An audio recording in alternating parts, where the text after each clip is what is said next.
And on Mondays, we do invite all agents. So if you know anyone who you'd like to introduce to Real Estate Grad School, our morning webinars, our live coaching calls, and all of the other things that we do to help you have a great business.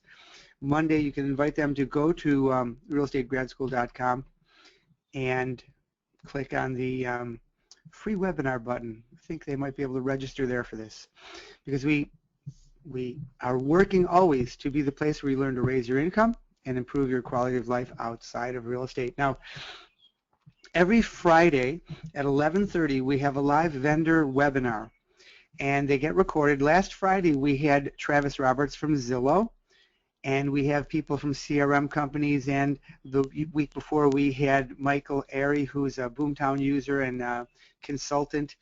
So I was looking this morning. Every Friday, I don't see who we have. I don't have my calendar of who we have coming up this Friday. I'll let you know that as soon as I find it. But we have guests coming in from all different vendors. Every single Friday, we record those. If you go to live Q&A calls on the website, you'll hear those recordings, and we're actually going to set up a part of the website just for vendor interviews, so you can learn as much about products for real estate agents and comparison products and so on as possible. And if you want to get hooked up with those, just get a hold of Chava. You do need to be a coaching client to participate in those. All right. So, quick review questions. It's Monday. Did you exceed your appointment goal for last week? Do you have the appointment scheduled to exceed your appointment goal for this week? Where are you in relation to your sales and listing goals for May? What is your goal? Have you already achieved it? Can you see where it will come from? Or do you know what activities you'll do in order to make it happen? And how does your income look for May? Because for most of you, unless you're doing rentals, your income is already over for May. Whatever you're going to collect is already scheduled to close. And probably for most of you, most of June is all set. Those of you who have areas where have 30-day closings. So these are the questions you want to be asking yourself literally every day, so that you're really on top of your business and thinking strategically, thinking like a business person. So we'll throw those at you every once in a while. If you don't, we have the best tool in real estate, the Real Estate Grad School success charts, for keeping track of all of that. If you're not already a coaching client, let us know and we'll show you those. And every Monday and Wednesday, which means today, since today's Monday, we have a live Q&A call with me on the phone at both 8:30 and 11:30. Lots of good questions, lots of very valuable discussion, so you're welcome to drop in on those. We record at least the 8:30 call and post that, so you can see our past 8:30 live Q&A calls on the website, and every once in a while we'll post the 11:30 call depending on the content. People sometimes have more personal conversations. I don't record and post those. All right, let's get into our topic of the week, which is May, communication and sales skills. And I don't know if you noticed, but I'm particularly choosing sales skills to start out this month that are not commonly taught and talked about. So on that topic, we're going to continue. We're going to talk about the sales skill of continually selling your expertise. Now, a lot of all top agents do this. It's a very natural sort of phenomenon, and I'm trying to think who else does this naturally. Maybe it's not done naturally. It's logical. Once we talk about it, you may very well choose to implement it into your business. Well, you'll see. But the key is to continuously, subtly sell your expertise. So what does that mean, to subtly sell your expertise? Well, I'm going to give you 5 different ways that you do this. So let's get started. Okay? First of all, there's constantly and tactfully communicating that you know the houses on the market. So as you drive through neighborhoods, as you drive down specific streets, you may be, if your client is in the car with you, or once you get to the house and the client is there, or even just discussing the neighborhood that the buyer is buying in, you just start talking about, what they're selling for. Maybe you stand on the front yard of the house and you say, this house sold for, and when these people moved in, and that one sold for over asking price, and on the next block. So you're showing that you have knowledge of what homes sell for. And you're just displaying that knowledge. And you're explaining why homes sell for that. This one had, the backyard of this one, it goes straight up a hill, and it's a goat would be probably more comfortable on it than a human being or a dog. Okay. This one has a fenced yard, therefore sells for more. This one's greatly landscaped. You show that you understand this side of the street typically will sell for more than that side of the street, simply because that side of the street backs up to whatever, or this side of the street backs up to the golf course or whatever. So you know why one feature attracts a higher price. That, many people in this neighborhood have finished their garages as, I don't know what you call them, summer porches, indoor-outdoor rooms. And that's very popular in this neighborhood. So in this particular part of town, a well-finished garage, which is sort of a very nice room, particularly one with a fireplace and so on, can increase the value significantly. Whereas on the other side of town, that's not typically something that people would pay more for. So my point is, forget the examples. If those make sense to you, don't make sense to you. The point is that you're constantly and tactfully, in the course of your language, communicating that you know about the houses for sale, that you know about the values in the neighborhood, that you know about, the nuances of both the houses, the neighborhood, and the people that buy and sell there. Now, if you're newer in the business and you don't know those things, well, then you want to begin pre-inspecting. I always tell new agents this, and we talk about it as a part of farming. Pre-inspect. Go see houses for sale and houses sold. Talk to the realtors about the houses. Talk to the owners when you're at the houses. Talk to the neighbors and listen carefully. Ask why they think their neighborhood sells for more, or why another neighborhood might sell for more, why a particular house sold for this or that.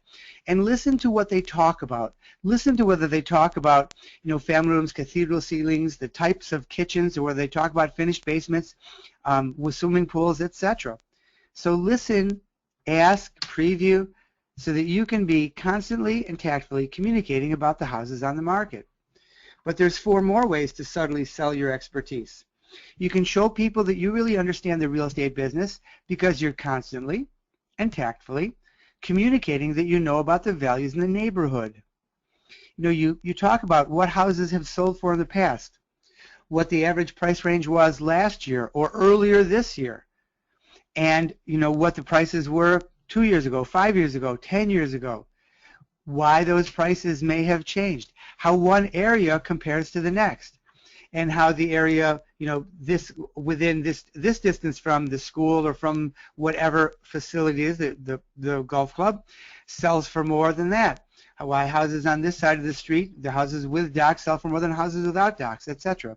So why, in terms of the whole area, what improvements are people making that are raising value most? So this is very much in line with the values of houses on the market, but now we're talking more about whole neighborhoods. You might talk about how, the average price range in this community is this, and that community is that, and this subdivision is this, and this subdivision is that. How these subdivisions are rather laid out. How people move from this subdivision to that subdivision when they're moving up in price, and what the nature of the houses is. Now, this takes some expertise. That's why we like farming. That's why we want you, I want you, to be going out and previewing the houses in the neighborhood where you're farming, where you want to be doing business, so that you can pick up these subtleties. There was a time I was selling the neighborhood I grew up in. It's called the Cobbs Hill area. And there were about, 20, 25 streets.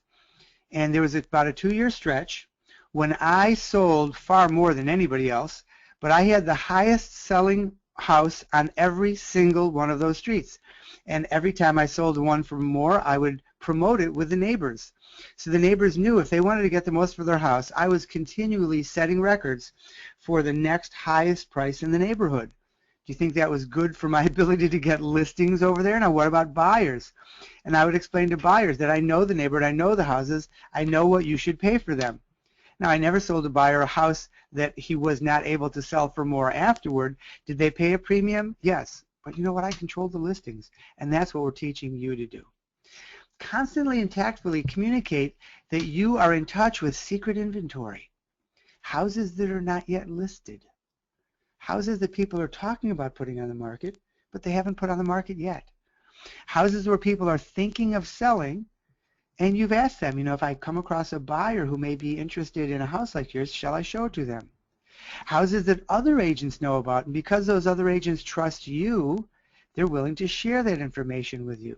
And you tell your sellers that you're in touch with secret inventory of buyers, and you tell your buyers you're in touch with secret inventory of sellers. Now, this is one of those areas, I only want you to do that if it's true. But as you preview houses, as you get more active, you learn about secret inventory. As you go after the for sale by owners and expireds, as you build your name in an area.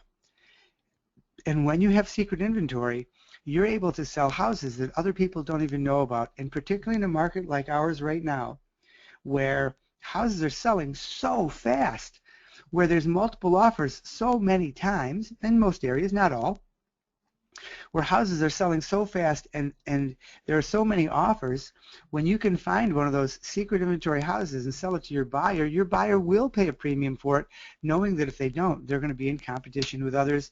Maybe you're dealing with buyers who've lost 1, 2, 3, 4 or more houses in competition. So you want to constantly and tactfully communicate that you know about secret inventory. You want to constantly and tactfully communicate that you can help with financing, that you are in touch with different lenders, and you know how to get the best possible rate and terms. You know the advantage of a 15-year mortgage versus a 30-year mortgage, and when and how to recommend that when the buyer can afford a higher payment but wants to pay off their loan in a much shorter time. How they can do the same thing with a 30-year loan just by making advance payments.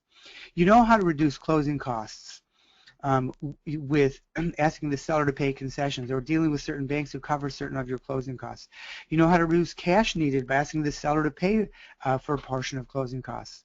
You know how to deal with low appraisals, and you can explain that with an increasing prices increasing in the market, that often, not often, but occasionally, the appraisers will appraise the property low, and you know what the choices are and how to negotiate that to everyone's benefit. So you constantly and tactfully communicate that you can help with financing, that you have relationships with lenders, and whether they use the lenders that you recommend or not, you're able to have leverage and get knowledge that other people simply don't have. And that leads right into, you constantly and tactfully communicate that you have valuable relationships. So what relationships are valuable? Relationships with many agents, with lenders, with lawyers or legal advisors, with structural engineers and inspectors. You have relationships with all these other professionals, perhaps with plumbers and carpenters and other people who can do work on houses, heating, HVAC, heating, ventilating, air conditioning. Perhaps you have relationships with doctors and restaurants that as people move into the community and have certain needs that they don't never have to use people you recommend, but that you always are looking for the best people to recommend so you can be as helpful as possible to the people in the neighborhood and to your clients. You know, I myself, when I had back surgery back in 2001, because of the relationships I had through real estate, I was able to get into one of the most highly recognized back surgeons in the country. People come from out of the country to have their surgery done by this particular back surgeon. And I was able to get to him because someone I knew in real estate was good friends with this gentleman's wife, and that surgeon called me, scheduled me for an extra surgery outside of his normal schedule because of the way I was recommended. You have those kinds of relationships as you tap into them. It's one of the amazingly tremendous values of being in real estate, so that you can get help, you can get these people, not the doctors necessarily, but these others we talked about, agents, lenders, legal, etc., can help get the most house for the price and get them settled in their new homes, or help get them the best possible price and get the property closed. Those relationships are valuable in lots of ways. It's one of the amazingly wonderful things about this business when you're good at it. So I want you to choose one of today's 5 areas of subtle expertise. You know, knowing about the houses for sale, knowing about the values in neighborhoods, knowing about the secret inventory, knowing about financing, knowing about knowing and having valuable relationships. And I want you to each day work on one. Like, let's say houses for sale now. I want you to begin just talking casually as you're talking to friends, neighbors, your children's teachers, other parents while you're waiting to pick your kids up from school or at the baseball game, etc.